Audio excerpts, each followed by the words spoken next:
বিসমিল্লাহির রহমানির রহিম। সংগ্রামী উপস্থিতি, প্রিয় কুমিল্লাবাসী, আসসালামু আলাইকুম ওয়া রাহমাতুল্লাহি ওয়া বারাকাতুহু।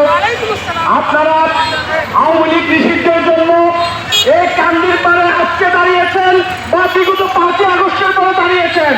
আর আমি মনে করি আমার পিতা 1993 সালে যখন আওয়ামী লীগ এই কুমারী চত্বরে গুলি করে একটি চোখ শেষ করে দিয়েছিল, তখন থেকে আমার পরিবার যুদ্ধ শুরু করছে আওয়ামী লীগের বিরুদ্ধে।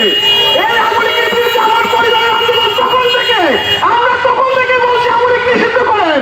1993 সালে আমার বাবাকে এই কুমারী চত্বরেই গুলি করেছিল আওয়ামী লীগের সন্ত্রাসীরা।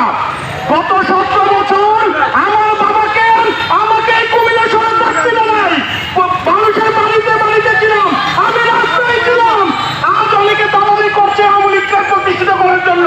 তাদের উদ্দেশ্যে বলতে চাই, যারা এই আওয়ামী লীগকে প্রতিষ্ঠা করার জন্য দালালি করবে তাদের পেটের চামড়া রাখবো না। আপনাদেরকেও সাম্বার লগে পাঞ্জাবি দেবো।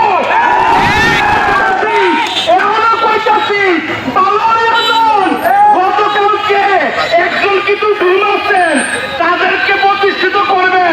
কইয়া চান এই কুমিল্লা থেকে শুরু হইব। এই কুমিল্লায় হচ্ছে আন্দোলনের সূত্রপাত। প্রিয় কুমিল্লাবাসী, আপনারা সবসময় একত্রিত ছিলেন, একত্রিত থাকবেন, সবসময় একসাথে থাকবেন। সকল রাজনৈতিক দল এখানে আছে। আমি এই পার্টির পক্ষ থেকে সকল রাজনৈতিক দলের সকলকে এই জুলাই পরিষদের পক্ষ থেকে আন্তরিক অভিনন্দন এবং শুভেচ্ছা জানিয়ে এবং বক্তব্য শেষ করতে। আসসালামু আলাইকুম ওয়া রাহমাতুল্লাহ।